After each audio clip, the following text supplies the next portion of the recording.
औज़ुबिल्लाहिमिनश्शैतानिर्रजीम बिस्मिल्लाहिर्रहमानिर्रहीम। Dear students, अस्सलामु अलैकुम। उम्मीद करता हूँ आप सब खैरियत से होंगे। जैसा कि आप लोग जानते हैं कि लास्ट लेक्चर में हमने चैप्टर नंबर 6 का स्टार्ट किया था, जिसमें हमने फंक्शंस के बारे में बात की थी। फंक्शंस क्या होते हैं, फंक्शन के बेनिफिट्स क्या हैं, क्या इम्पोर्टेंस होती है फंक्शंस को इस्तेमाल करने की, और कौन कौन सी टाइप्स के फंक्शंस जो हैं वो सी लैंग्वेज में मौजूद होते हैं। इन तमाम चीज़ों के बारे में हमने बात की थी। आज हम थोड़ा सा इसके वर्किंग और वर्किंग इन्वायरमेंट के ऊपर बात करेंगे कि फंक्शंस कैसे काम करते हैं और किस तरह से हम इन फंक्शंस को डेवलप कर सकते हैं। सबसे पहले बात करते हैं फंक्शन की प्रोटोटाइप या डिक्लेरेशन की। देखिए, जब भी कभी आप किसी फंक्शन को डिफाइन करने की तरफ जाते हैं तो डिफाइन करने से पहले वाला जो काम होता है वो होता है फंक्शन की डिक्लेरेशन। तो फंक्शन की जो डिक्लेरेशन है ना, बेसिकली वो आपका एक फंक्शन की प्रोटोटाइप होती है, जिसे हम फंक्शन का मॉडल भी कहते हैं। मिसाल के तौर पर जी, आपने घर बनाना है और उस घर को बनाने के लिए आप पहले एक मैप बनाते हैं। बेसिकली वो जो मैप आपका है वो एक मॉडल है, या आपके नज़र में है कि मैंने फ़लाँ घर की कॉपी करनी है, या फ़लाँ घर मुझे लाइफ में अच्छा लगा था, मैंने उस तरह का एनवायरनमेंट बनाना है। So that is your prototype. या इसको थोड़ा और आसान कर दूं तो आप जब कंस्ट्रक्शन स्टार्ट करते हैं तो सबसे पहले आप दीवारें खड़ी करते हैं, दीवारों के ऊपर लेंटर डालते हैं, एंड सो ऑन। इस तरह आप एक ढांचा खड़ा करते हैं जिसे स्ट्रक्चर कहते हैं। तो कंस्ट्रक्शन का जो स्ट्रक्चर बेसिकली होता है वो आपकी प्रोटोटाइपिंग होती है। इसी तरह आप जब किसी प्रोग्राम को लिखते हैं तो प्रोग्राम के अंदर जब आप कोई फंक्शन बनाना चाहते हैं तो जो फंक्शंस की आप एक स्टाइल की फॉर्म के अंदर जब फंक्शंस का आप नाम बता देते हैं, फंक्शन के पैरामीटर की लिस्ट बता देते हैं, या फंक्शन के आप जो है वो रिटर्न टाइप डिफाइन कर देते हैं, जब आप इस तरह के काम कर देते हैं तो इन्हें हम फंक्शन की प्रोटोटाइपिंग कहते हैं। फिर अगले प्रोसेस के अंदर या अगले स्टेप के अंदर आप उसको डिफाइन करते हैं। पहले बात करते हैं कि जी फंक्शन की प्रोटोटाइपिंग या डिक्लेरेशन से मुराद क्या है। तो इस हवाले से हम बात करते हैं कि फंक्शन की प्रोटोटाइपिंग क्या है, कैसे डिफाइन होती है।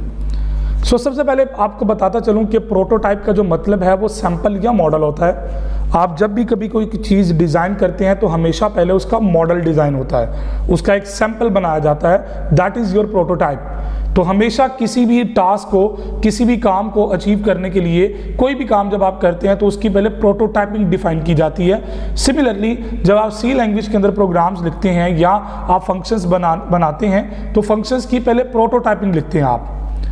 So specifying the structure or model of a user defined function is called the function prototype। अब डेफिनेटली जो बिल्ट इन फंक्शंस हैं उनकी तो हर चीज़ें डिफाइंड है, वो तो फंक्शन प्रॉपरली डिफाइंड है लाइब्रेरी के अंदर।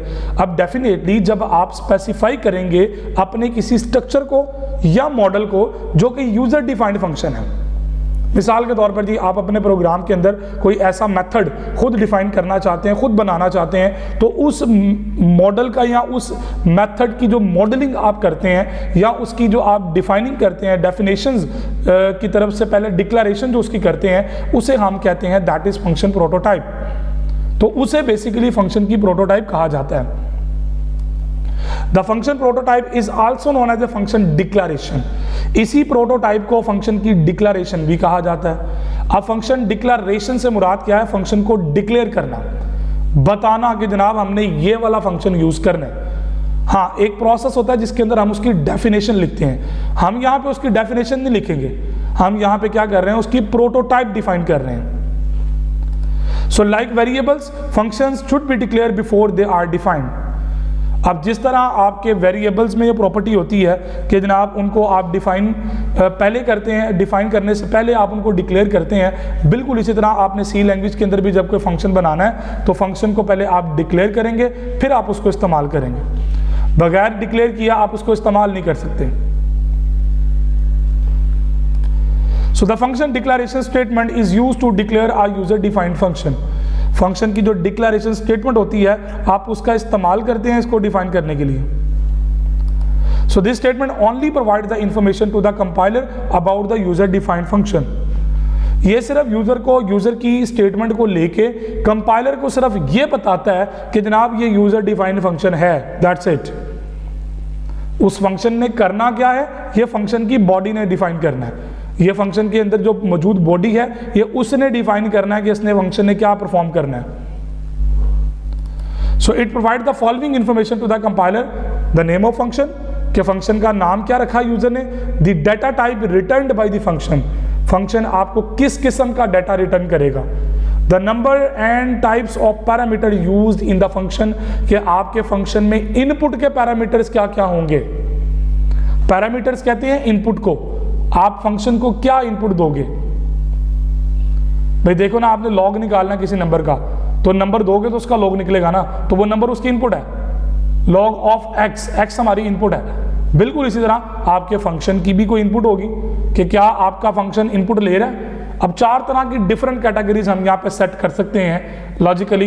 एक होते हैं वो फंक्शन ना कुछ लेंगे ना कुछ देंगे, मतलब ना उनकी इनपुट है ना उनकी आउटपुट है, उनकी बॉडी के अंदर जो है बस वो एग्जीक्यूट कर देंगे। अब एक फंक्शन वो टाइप होती है जिसके अंदर उसकी इनपुट होती है लेकिन आउटपुट नहीं वो देता। एक फंक्शन वो होते हैं जो आउटपुट देते हैं लेकिन इनपुट नहीं देते, और एक फंक्शन वो होता है जो इनपुट भी लेता है और आउटपुट भी देता है। तो इस तरह की चार तरह की लॉजिकली डिफरेंट टाइप्स को आप सेट कर सकते हैं। इसका जो जनरल सिंटैक्स है लिखने का वो क्या है, पहले रिटर्न टाइप आती है, फंक्शन क्या रिटर्न करेगा, फिर उसके बाद फंक्शन का नाम होगा, फिर ब्रैकेट के अंदर आपने पैरामीटर्स की लिस्ट देनी है कि आपकी इनपुट क्या क्या होगी। वो एक सिंगल वेरिएबल भी हो सकता है, वो एम्प्टी भी हो सकता है, वो मोर देन वन वेरिएबल्स भी हो सकते हैं, लेकिन रिटर्न टाइप सिंगल होगी, एक टाइप होगी। और नाम रखने का वही रूल है जो एक वेरिएबल को रखने का रूल है। अब इसमें जो रिटर्न टाइप है ना, वो इंडिकेट कर रहा है the data type returned by the function, कि फंक्शन ने, देखो ना, फंक्शन ने अगर आउटपुट आपको देनी है, फंक्शन ने अगर आपको कुछ रिटर्न करना है तो वो क्या रिटर्न करेगा, डेफिनेटली वो डाटा रिटर्न करेगा। तो वो डाटा किस किस्म का होगा, so that is a data type. तो रिटर्न डाटा टाइप से मुराद क्या है कि फंक्शन ने जो आपको देना है, जो रिटर्न करना है, उसकी डाटा टाइप क्या होगी, किस किस्म की चीजें आपको रिटर्न होंगी। और ये सिंगल क्वांटिटी होती है, ऐसे नहीं होता कि जी इंट कॉमा फ्लोट लिख दो आप, नो, या इंटीजर है या फ्लोट है, तो एक ही वैल्यू होगी जो रिटर्न करेगा फंक्शन, तो सिंगल वैल्यू रिटर्न होगी। It may be int, long, float, double and character, वही तमाम डाटा टाइप्स जो कि वेरिएबल बनाने के लिए हैं, वही तमाम डाटा टाइप फंक्शन की रिटर्न में भी इस्तेमाल होंगे। लेकिन एट अ टाइम वन, ऐसा नहीं कि मोर देन वन आप लिख दें तो एक वक्त में सिर्फ एक ही लिखेंगे। For example, int is used if the function returns the integer type data, float करेगा तो फ्लोट लगा लोगे, डबल करना तो डबल लगा लोगे, कैरेक्टर रिटर्न करेगा तो कैरेक्टर लगा लोगे। If no value is return by the function the keyword void is used. ऐसे भी फंक्शन होते हैं जो इनपुट नहीं लेता, या आप कहते हैं कि जनाब कुछ रिटर्न नहीं कर रहा, तो रिटर्न उसका कुछ नहीं है तो void कर दें, उसको खाली void लिख दें। So function name indicates the name of function. अब दूसरी चीज दूसरी चीज पे आते हैं जो कि फंक्शन का नेम है। So it must follow the same rules for naming variables. जो वेरिएबल का नाम रखने के कवानीन है वही तमाम के तमाम रूल्स एंड रेगुलेशन यूज होते हैं फंक्शन का नाम रखने में भी। ब्लैंक स्पेस अलाउ नहीं है, फंक्शन का नाम 31 कैरेक्टर से बड़ा नहीं हो सकता, फर्स्ट कैरेक्टर या तो लेटर होगा या अंडरस्कोर होगा, डिजिट आप यूज नहीं कर सकते, स्पेशल कैरेक्टर नाम में इस्तेमाल नहीं हो सकते। तो इस तरह के वो तमाम रूल जो वेरिएबल का नाम रखने के लिए होते हैं वही तमाम रूल यहाँ पे भी फॉलो करने पड़ेंगे आपको। जब हम बात करते हैं ना पैरामीटर लिस्ट की, तो parameter list indicate the list of data types for parameters और आर्गुमेंट्स। पैरामीटर्स को हम आर्गुमेंट्स भी कहते हैं और इन आर्गुमेंट्स को हम इनपुट भी कहते हैं, that are to be pass to the function, जो फंक्शन को दिए जाएंगे। भाई मैं कहता हूँ कि जी 10 बच्चों की एवरेज निकाल दो, 10 बच्चों की जो रिजल्ट है ना उनकी एवरेज निकालो, पोजीशंस निकालो, तो भाई 10 नंबर बच्चों के नंबर देंगे तो वो पोजीशन निकलेंगी ना, तो 10 आपकी इनपुट है। किसी नंबर का स्क्वायर निकालना है, भाई नंबर दोगे तो स्क्वायर निकलेगा ना, फैक्टोरियल निकालना, भाई नंबर दोगे तो फैक्टोरियल निकलेगा। So that is your input, और इनपुट आर्गुमेंट होता है, और आर्गुमेंट आपके जो है वो पैरामीटर्स होते हैं। तो अब ये टर्मिनोलॉजीज हैं, ये वर्ड्स हैं जो यूज होते हैं इस लैंग्वेज के अंदर। जब भी आपके सामने पैरामीटर का वर्ड यूज किया जाए, आप समझ लें कि पैरामीटर से मुराद क्या है कि जनाब इनपुट क्या देनी है। आर्गुमेंट्स की बात हो, आपको पता होना चाहिए आर्गुमेंट से मुराद क्या है। तो अल्टीमेटली जो है वो आपको इनपुट या आउटपुट डिफाइन करनी पड़ती है। So if multiple parameters are used they are written separated by comma. 10 हैं तो कॉमा लगा के सेपरेट करते जाएं उनको आप, 50 हैं तो 10 लगा के करते जाएं। So if no value is to be passed to the function, then the keyword void is used to be parenthesized or left blank। खाली भी छोड़ सकते हैं उसको। मैं अब आपके सामने थोड़ा सा इसको दिखा भी देता हूँ। डेफिनेशन हम, ये डिक्लेरेशन हम कैसे सेट करते हैं। थोड़ा सा मैं आपके सामने कोड लिख के दिखा देता हूँ ताकि आपको आइडिया हो जाए फंक्शन किस तरह लिखते हैं। देखें जी, मैं कहता हूँ कोई फंक्शन का नाम है माई एफ, सो ये खाली छोड़ दिया सेमीकोलन, कोई एरर नहीं आएगा क्योंकि ये फंक्शन की प्रोटोटाइपिंग है। ये फंक्शन की प्रोटोटाइपिंग है, ठीक है जी। उसने कहा जी कोई नहीं है, ओके, कहता लोकेट इट मैनुअली, ओके जी, क्योंकि कोई मेन का फंक्शन इसके अंदर मौजूद नहीं है, कोई मेन का फंक्शन नहीं है, इसलिए इसने एरर दी है, ठीक है। अदरवाइज ये एरर नहीं देगा। मैं आपको मेन के अंदर ले ही जाता हूँ। सो वॉइड मेन, और इसके अंदर हम जो है वो सिर्फ ये ऐसे रख लेते हैं। अब देखिएगा, सो ब्लैक स्क्रीन आएगी बस होल्ड करने के लिए, no new line at the end of file, ठीक है ना। वो एरर दे रहे हैं, बता रहा, वार्निंग्स दे रहा है। सो देख लें, कुछ भी स्क्रीन पे शो नहीं हुआ, क्योंकि कुछ होगा दिखाने को तो शो होगा ना, ठीक है जी। सो देखें, प्रेस एनी की टू कंटिन्यू। सो इसी तरह आप ये वो फंक्शन है जो विद नो रिटर्न, ये मैं आर्गुमेंट करता हूं जी, no return and no argument, ठीक है जी। अब इसी तरह आप कहते हैं जी वॉइड माई एफ, लेकिन ये इंट ए एक वेरिएबल लेगा। सो आप इसे कह दो जी नो रिटर्न बट आर्गुमेंट, कि लेकिन उसमें आर्गुमेंट आएगा। इसी तरह आप कहते हैं जी इंट माई एफ, खाली छोड़ दिया तो no return but no arguments. इसी तरह आप लिखते हैं इंट माई एफ और ब्रैकेट के अंदर आप दे दें इंट ए। अब चूंकि इसमें नाम सबका सेम आ रहा है तो इसलिए वो मे बी एरर दे दे यहाँ पे। सो 3 4 मैंने ये 4 तरह के मुख्तलिफ ले लिए, ये देख लें, ओके। चारों पैरा, ये इसे प्रोटोटाइप कहते हैं, फंक्शन की प्रोटोटाइपिंग, इसे कहते हैं फंक्शन की प्रोटोटाइपिंग। अब आगे कंप्लीट एक एग्जांपल भी आपके सामने मैं शेयर करूंगा। So the function can be declared before the main function or inside it or inside any user defined function। Function को कहीं पे भी आप डिफाइन कर सकते हैं, but it a good practice कि आप उनकी प्रोटोटाइपिंग मेन से पहले लिखें और उनकी डेफिनेशन मेन के बाद लिखें। बाकी आप फंक्शन को पूरे प्रोग्राम में कहीं पे भी यूज कर सकते हैं, कहीं भी बना सकते हैं, लिख सकते हैं। The function declaration is omitted if function defined is written before the main function। अगर आप मेन फंक्शन से पहले लिखेंगे तो वो उसको डिक्लेरेशन को ओमिटेड कर देगा। सो अगली बात हम करते हैं, अभी तक हमने बात की है फंक्शन की प्रोटोटाइपिंग की। तो फंक्शन की प्रोटोटाइपिंग क्या होती है? फंक्शन का नाम, उसकी रिटर्न टाइप और पैरामीटर की लिस्ट, बस ये 3 काम कर देना, ये फंक्शन की प्रोटोटाइपिंग कहलाती है। अब आपने प्रोटोटाइप दे दी, ये तो है ना कि ये है क्या, व्हाट इज दिस, इसका आंसर आपने दे दिया। फंक्शन करेगा क्या, व्हाट टू डू, काम क्या करना है उसने, तो ये उसकी डेफिनेशन है। डिफाइन उसके अंदर करना पड़ेगा फंक्शन की बॉडी में क्या है, फंक्शन ने परफॉर्म क्या करना है। द एक्चुअल कोड और set of statement that is written for a function to perform a specific task is called function definition. असल ये कोड होता है जिसने काम करना है, जिसने एक्टिविटी परफॉर्म करनी है, जिसने कोई एक्शन परफॉर्म करना है, असल ये टास्क है, असल ये कोड है। Function definition is always outside the main function. याद रखिएगा कि फंक्शन की जो डेफिनेशन है वो हमेशा फंक्शन के बाद लिखी जाती है, बाहर, वो पहले या बाद में लिख ले, लेकिन लिखना मेन से बाहर है। इसको आप मेन के अंदर नहीं लिख सकते, लिखेंगे एरर आ जाएगा।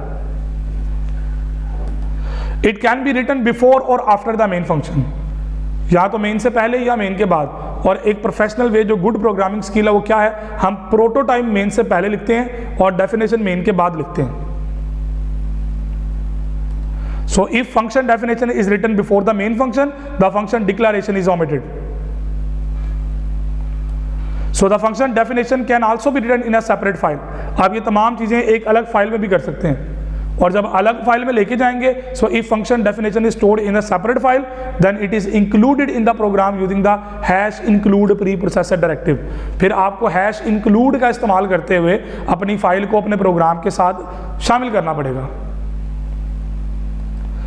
तो फंक्शन की जो डेफिनेशन है वो दो चीजें उसके अंदर होती है, एक फंक्शन का हेडर होता है और एक फंक्शन की बॉडी होती है। एक फंक्शन का हेडर है और एक फंक्शन की बॉडी है। जो पहली लाइन फंक्शन की होती है ना, जो पहली लाइन फंक्शन की होती है उसे फंक्शन हेडर कहते हैं। The first line of function definition is called function header. इसे फंक्शन की डिक्लारेटर भी कहते हैं, function declarator. It is same as the function declaration but it is not terminated by semicolon. ये सेमीकोलन पे cancel खत्म नहीं होता, ठीक है ना। जो डिक्लेरेशन आपने लिखी है ना वही एज इट इज होती है, लेकिन उसके एंड पे सेमीकोलन नहीं लगाते आप।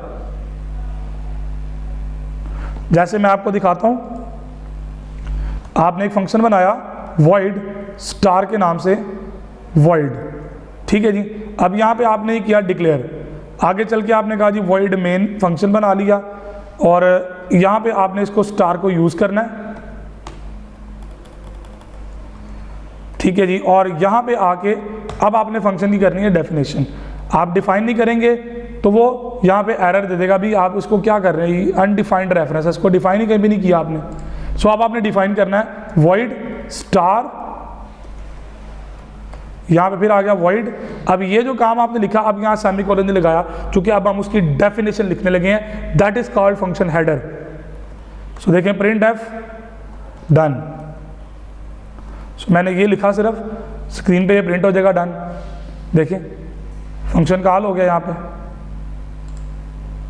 सो फंक्शन का जो हेडर होता है वो पहली लाइन होती है फंक्शन की, और ये बिल्कुल डिक्लेरेशन की तरह की होती है जो कि सेमीकोलन पे एंड नहीं होती।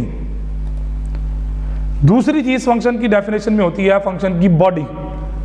ये एक्चुअल कोड होता है आपका, the set of statements that are written between the curly braces just after the header of function definition is called function body। इसे फंक्शन की बॉडी कहा जाता है। So these statements are written to perform a specific task।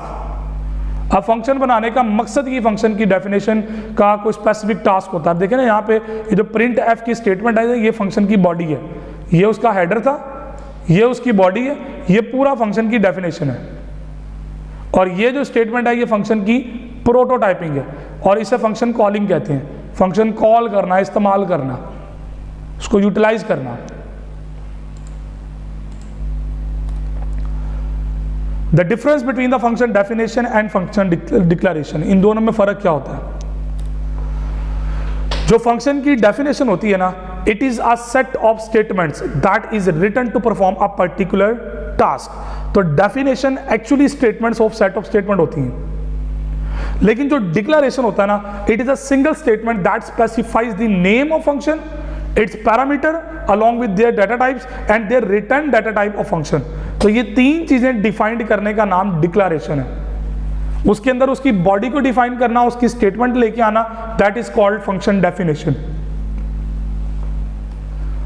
दूसरा point क्या है जी, it must be defined before और after the main function. Definition को मेन से पहले या बाद में डिफाइन करना पड़ता है, लेकिन फंक्शन की जो डिक्लेरेशन है its use is optional if function definition is placed before the main function। Choice आपकी, बाद में कर लें, पहले कर लें, लेकिन आमतौर पर हम इसको मेन से पहले करते हैं, लेकिन ये ऑप्शनल होता है। आप डिक्लेरेशन के बगैर भी इसको लिखा सकते हैं।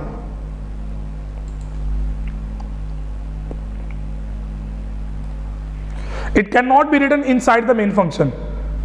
डेफिनेशन को मेन के अंदर नहीं लिखा जा सकता, लेकिन डिक्लेरेशन को आप जहां चाहें लिख सकते हैं।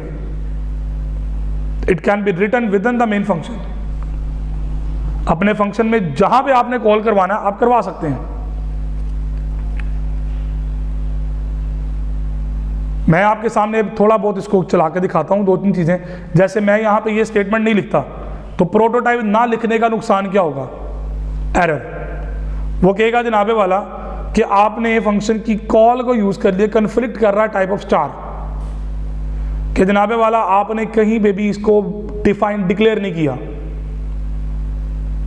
ठीक है जी। सो इसलिए इसको यहाँ पे डिफाइन करना पड़ेगा। अच्छा, अगर आप इसको मेन से पहले लिखते हैं, जैसे कि मैंने डिफरेंस में बताया कि अगर आप मेन से पहले लिखते हैं तो फिर ये प्रोटोटाइपिंग की ज़रूरत नहीं है, ऑप्शनल है। देखिए काम कर गया। अच्छा, अब अगर आप इस फंक्शन को अपने मेन के अंदर इस्तेमाल करना चाहते हैं स्टार से पहले, तो स्टार से पहले तो ये वर्कआउट कर जाएगा, लेकिन जब आप इसको स्टार के बाद बनाएंगे तो ये वहाँ पे प्रॉब्लम क्रिएट करेगा, क्योंकि यूटिलाइजेशन पे इसने एरर दे देना कि आप उसको डिफाइन किए बगैर कैसे इस्तेमाल कर रहे हैं। पॉसिबल ही नहीं है एक चीज़ को इस्तेमाल करने से पहले आप डिफाइन ना करो। सो हमने स्टार्ट पे बात की थी, like variables functions are required to declare before their use. इस्तेमाल करने से पहले आपको उसको डिक्लेयर करना पड़ता है, बताना पड़ता है कि जनाबे वाला इसका नाम क्या है, इसकी रिटर्न टाइप क्या है और पैरामीटर की लिस्ट क्या है।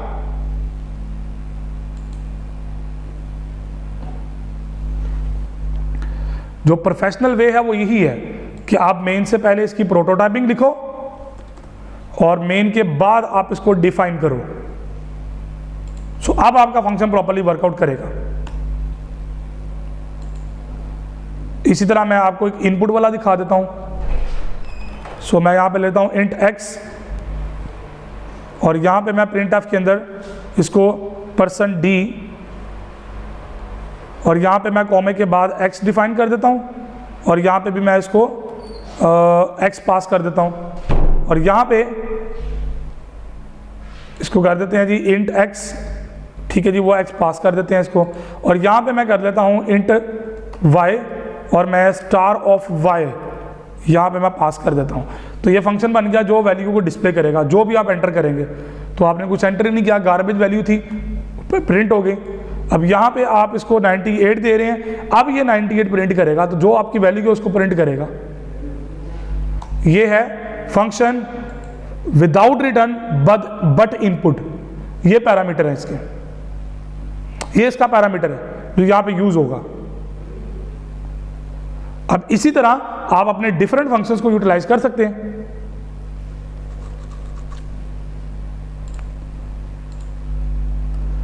सो फाइनली आज के लेक्चर में जो इंपॉर्टेंट हमारा टास्क था, जो मेजर फोकस था, वो फंक्शन की डिक्लेरेशन और डेफिनेशन के ऊपर बात थी कि इनमें फर्क क्या है, डिक्लेरेशन क्या होता है और डेफिनेशन क्या होती है।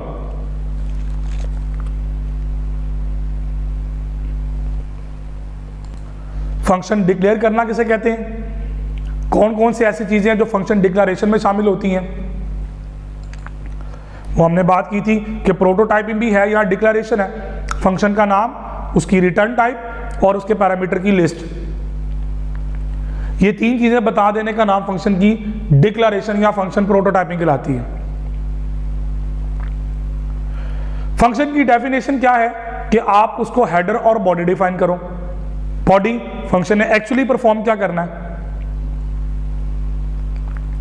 फंक्शन हेडर क्या होता है भाई, प्रोटोटाइपिंग बिल्कुल उसकी कॉपी है लेकिन सेमीकोलन नहीं आता। अब उसके बाद करली ब्रैकेट्स आती हैं और उसके अंदर फंक्शन की बॉडी आ जाती है। फिर हमने फंक्शन की बॉडी को पढ़ा, जो एक्चुअल वर्किंग होती है, जो एक्चुअल कोड होता है आपकी वर्किंग का। फिर हमने उसके बाद इन दोनों का डिफरेंस देखा कि फंक्शन डेफिनेशन और डिक्लेरेशन में क्या फर्क है। उम्मीद करता हूं कि आज के लेक्चर को अच्छे तरीके से आप लोगों ने अंडरस्टैंड किया होगा। प्रैक्टिस करना मत भूलिएगा, चीज़ों को अच्छी तरह एलैबोरेट कर अपने माइंड में क्लियर कर लिया करें। क्वेश्चंस हो तो क्यूरी जनरेट किया करें, बुक रीडिंग जरूर किया करें। आप जो जो चीज़ें मैं आपको गाइड कर रहा होता हूं, आप साथ साथ बुक से भी रीड किया करें। अगले लेक्चर तक के लिए इजाज़त दीजिए, अपना बहुत सारा ख्याल रखिएगा, बहुत सारी दुआओं में याद रखिएगा। अगले लेक्चर तक के लिए इजाज़त दीजिए, अल्लाह हाफिज़।